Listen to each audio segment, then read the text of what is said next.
Hey guys, welcome to my channel. Now LimeCrime recently released two highlighter palettes, which they are called the Hi-Lite Opals. This was the first highlighter palette, and then this is the second one, Blossoms, Highlight Blossoms. So recently there was a sale, so I went ahead and picked them up, and I really wanted to try LimeCrime. This is my first ever purchase from LimeCrime. So yeah, now this palette retails for $38 and you get 3 shades in both palettes. This is the Opals.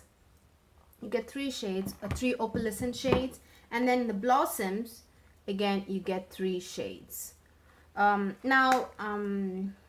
amount of product that you get for $38 is 21 grams altogether. So if you break it down, each carries 7 grams of product. Now, this is quite a lot of product, to be honest. Now 7 grams of product is more like a full-size product, like in a full-size individual pan kind of a thing, you know, like full-size product, because Becca's highlighters, shimmering skin perfectors, they offer 8 grams of product for $38. I think it's the same price, $38. So LimeCrime offering almost I would say 7 grams is like a full-size quantity. So 3 full-size highlighters you get in each palette, I would say, and that is a really good deal. Now the packaging is very flimsy, I must say. It's very flimsy, to be honest. Cardboard, very flimsy cardboard, not heavyweight, very sturdy cardboard at all. But the palette is very heavy, so I think the weight of the product comes from the amount of product that you get, which is a lot in this in each palette. So I think I really appreciate it, but it doesn't come with a mirror, and the palette, the packaging is not very sturdy, but I don't think it's going to break and fall off. Maybe if you get the packaging wet, I think you will be in a problem. You will have a problem. But if you don't get the packaging wet, I don't think it shouldn't be a problem. But I wish there was a mirror, but it's all right. You get so much product for $38. I'm happy about it. Now anyways, let's start with the swatching. Now these are opalescent shades, as you can see. This is like a pinky purple shade.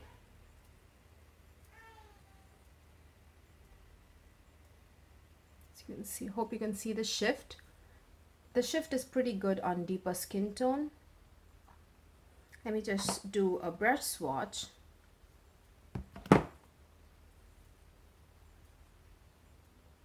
That's just one mild swatch. You can see, since these are called opals, the shades that you get here are opalescent, and you can definitely see a small, what am I saying, small? You can definitely see the opalescent shift in these shades. They are pretty, they aren't subtle or weak. You can definitely see it. It's pretty strong. Then let's move on to the first one is like a pinky purple. The second one, the middle shade, is a gold.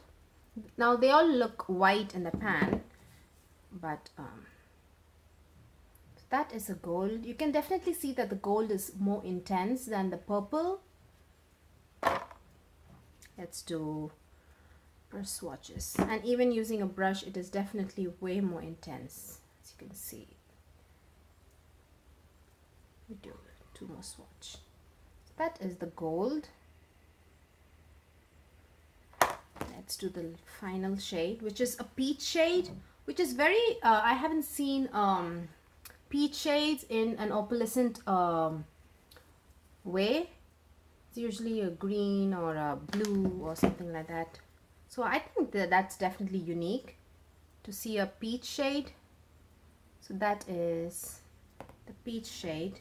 Oh, they do have names, I think. It's just pink, peach, and gold. Pink, gold, and peach. So yeah, they're just simple names.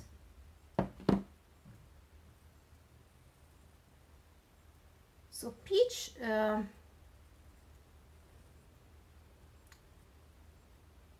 yeah, that's the peach with two layers of highlight. So yeah, so those are the swatches. Let me just swatch all together. Finger swatch them in the other hand, just for reference as I talk to you guys. So those are the three shades: the pink, pinkish purple, the gold, and the peach. Now the shades look white in the pan, but they do not leave a white cast on the skin. I have a dark skin. Now I'm wearing the gold and the peach together, and you can see that I do not have a white cast on my skin, which is really, really good, because usually these opalescent and very pale shades do tend to leave a white cast on dark skin, but these do not, and I really like it. Now, as you can see from the swatches, the pink, all three are actually opalescent. The opalescence is pretty strong, and it's not weak at all. So you can definitely see the colors coming through on, especially on dark skin like mine. But I have to say that the pink and the peach shades are not very metallic and very, very reflective. Unlike the gold is definitely more reflective and catches the light way better than these two shades, the pinkish lavender and the peach. But you can definitely see the shift in color and the opalescence on the skin, but it's not very metallic or very, how can I say it? It's not like wet looking on the skin, you know what I mean?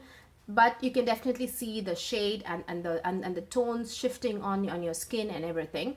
But it's subdued. I wouldn't say subtle. They are not subtle by any means. These the pink and the peach, they are not subtle, but they are kind of medium in terms of being metallic and being reflective. I would call it medium, and the gold is definitely highly metallic. And none of these three shades have any chunky glitters in them. They blend very, very well. They are finely milled, and the texture, now these are powder highlighters, so when you apply them onto your skin, you can definitely tell that you are wearing, you know, like makeup and everything. So it's not going to like melt into, well, it's not like cakey, or it doesn't like emphasize your fine lines or anything. But powder highlighters, that's the nature of powder highlighters, you can definitely tell that you're wearing something on your face, unlike that baked gel, kind of baked gelée formulation. Those highlighters, the consistency is thin, but they are very reflective. So the formulation is different, so they actually melt into your skin, become one with your skin. But powder highlighters, that's not the case. So yeah, and these are actually dense. It reminds me so much of Kat Von D's Alchemist Holographic palette, which I want to compare it with. But yeah, so let me just finish with the Hi-Lite Opals first, and then let's move on to the comparison. So the consistency is actually dense, and it's like creamy to touch, and it is not stiff at all, and easy to pick up with brush. You can use a stiff brush, stiff meaning like a densely packed brush. Now today I did not use like my usual small tapered brush from ELF, which is like actually a very dense brush, which if you use it, you will get even more good, you know, impactful application if you use that. Now the one I used today is from ELF. This is a blush brush, so it actually doesn't pick up product, a lot of product. It's actually for very mild application. So yeah, there's that. Now I really wanted to, before I move on to the Hi-Lite Blossoms, I really wanted to compare this with Kat Von D's Alchemist palette. Now you can think, why are you comparing with Kat Von D's Alchemist palette? Because I didn't see anybody comparing the Hi-Lite Opals with the Kat Von D's palette. First of all, first reason is because this is the only holographic palette that I have, other than the LimeCrime one. So I have only this to compare with. And the other thing is the formulation. I feel this reminds me so much of this formulation, which is like powder highlighter, but it is actually dense and very creamy to the touch, and so finely milled. Now it looks very white in the pan as the LimeCrime's Opal one. And let me just there is just one shade which is similar to, for which you can find dupe in the LimeCrime one, which is the Opal. As you can see, the top is Opal from Kat Von D, and this is a pink from LimeCrime, and they are actually very, very similar. I would say a dead-on dupe. I would say 100% dupe. So so yeah, that's a dupe that I found from the KVD Alchemist palette. But besides finding a dupe, the reason I want to compare it with it is because usually when you see holographic palettes or highlighter palettes that carry or unconventional highlighter shades like KVD, it's usually like a pink, a green, a purple, and blue. They are not very wearable at all circumstances. If you're really in the mood or in the right place at the right time, you can definitely wear them. But I'm thinking most people do not wear pink and green and blue and purple highlighters on an everyday basis. But the reason I like this, actually I like the LimeCrime a little bit better because it has like a traditional gold shade which people always like wear. It's like a traditional highlighter shade, gold, and then you have like a very unconventional highlighter which is the pink, purplish pink highlighter, and then you have the peach highlighter which is, I would say, in between. Because it's not exactly unconventional to out of the zone kind of a way, but at same time it's not a traditional color. You know what I mean? Traditional color meaning is champagne or like a frosty pink or a gold. It's like in between, but at the same time you can it is a blush toned highlighter, so you can easily wear it. Whereas in the KVD's palette, all of them are very out and very very high, and what am I saying, very high, very unconventional colors. You have like a very intense, let me just swatch it. You have a intense green. This is, do you see how intense green that is? So yeah, and then you have like a purple. We have, oh yeah, that's a blue, I think. Have a blue, and then let me do the sapphire. I'm sorry about these bad swatches. So I would, if you are someone who's really interested in buying a palette with an unconventional highlighter shades, I think this would be the LimeCrime would be a better option. Now the KVD retails for $32 and you get 4 shades, but each pan carries 1.53 grams of product, and each pan in the LimeCrime carries 7 grams of product. Yes, this is 38. At the end of the day, the amount of money that's going to leave your wallet is 38 if you want to buy the LimeCrime one, and it's going to be 32 if you want to buy the Alchemist one. But if you go towards the Alchemist one, all of the shades are very unconventional and not like everyday wearable shades. But if you purchase the LimeCrime one, you have a mix of both traditional shades and unconventional and something in between. So I think this is like better, I would say. It's just a matter of preference at the end of the day, definitely, and also how much you're willing to spend on highlighters. But formulation wise, I really like both. They are really good. I would say both have really equally good formulation, and it's just a matter of what kind of highlighter palette that you want. Definitely, I think the LimeCrime one is shade selection is also like it caters to everyone's taste, and at the same time you also get a lot. So yeah, there's that. After that confusing comparison, let's move on to the second palette, which is actually my even more of a favorite. This is called the Blossoms, and you have more intense shades here, darker shades, definitely. Let me just remove the swatches.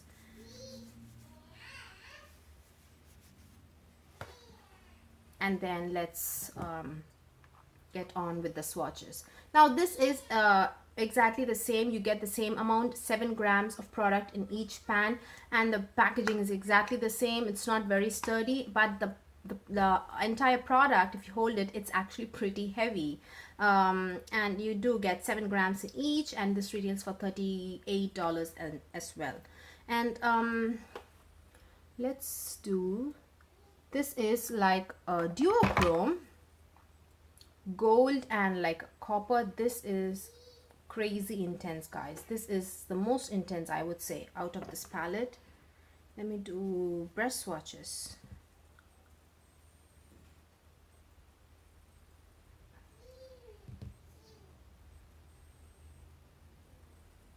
This catches the light so beautifully.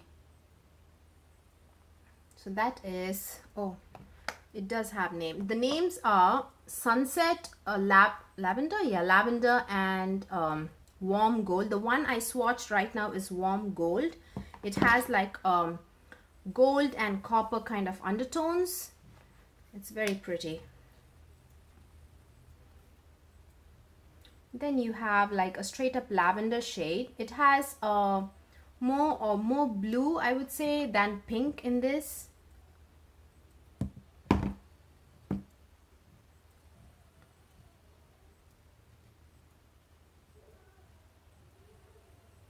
There you go. That's a swatch of lavender.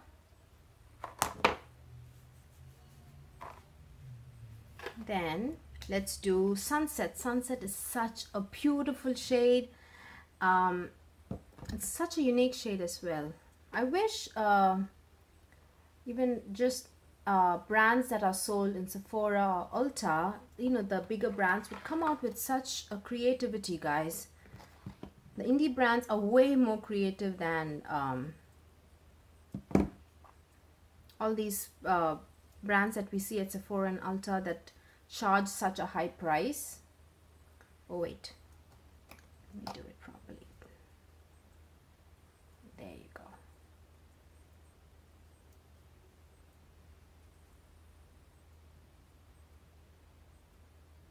So that is Sunset. It's a beautiful I would say pinkish copper. It's very pretty. I absolutely in love with this palette. I have to say I like the Blossoms better than the Opals. Now let me just swatch these three together so that just for reference. So these are the three shades. Now there is a similarity between the the color family that you see in both palettes. Let me just show it to you. Now this is the pink from High Opals, and then this is the gold, and then this is the peach. So as you can see, both the palettes have shades from the same color family: gold, pink, pinkish purple, and then the peach. The Sunset is like a very deep peach, coppery peach shade, and this is like an opalescent peach. This is like a very pinkish purple, and this is more of a bluish lavender purple, and this is like a straight up gold, yellow gold, and this has some copper undertones to it. So I would say both palettes have shades from the same color family. It's just, I would say, which one do you like is just based on how intense and deep that shades you want your highlighters to be. Now the Blossoms are also the shades that you find in the Blossoms palette are finely milled, no chunky glitter, but they are definitely intense, and they are in fact even more denser than the Opals shades that you find in the Opals, if that is possible. It's more denser and extremely intense. You need to be very careful when you use this palette, guys. This is actually, you can easily go wrong when you're trying to use this palette because it is that intense. You need to be very careful. You need to use a very precise brush. So yeah, all in all, I absolutely love both the palettes. Now, as I said, both are like both the palettes, both the highlighters that you see in the palettes are very finely milled, and they are beautifully reflective. All in all, I don't know which one people should choose. It's just based on one's preference, I would say. If you want a more metallic palette, go for the Blossoms. And if you also like a deeper shade, if you have a deeper, I think both the palettes suit darker complexions. None of the shades that you see in both the palettes leave any white cast. So I just think it's just a matter of preference. And yeah, I think all in all, these two palettes, I'm very happy with my purchase. And if LimeCrime comes out with another palette, I would definitely consider purchasing it. And what else? Yeah, I'm very impressed with the amount of product that you get. They have completely paid attention to the amount of product that you get instead of the packaging and everything. I just wish there was a mirror because it's really easy to use on the go and everything, but it's all right. What else? I think we've done the comparison with both the palettes, and also I've compared the Hi-Lite Opals with Kat Von D's Alchemist. And so yeah, I think we've come to the end of this video, guys. Thank you so much for watching, and please give this video a thumbs up if you liked watching it, and please subscribe. Bye.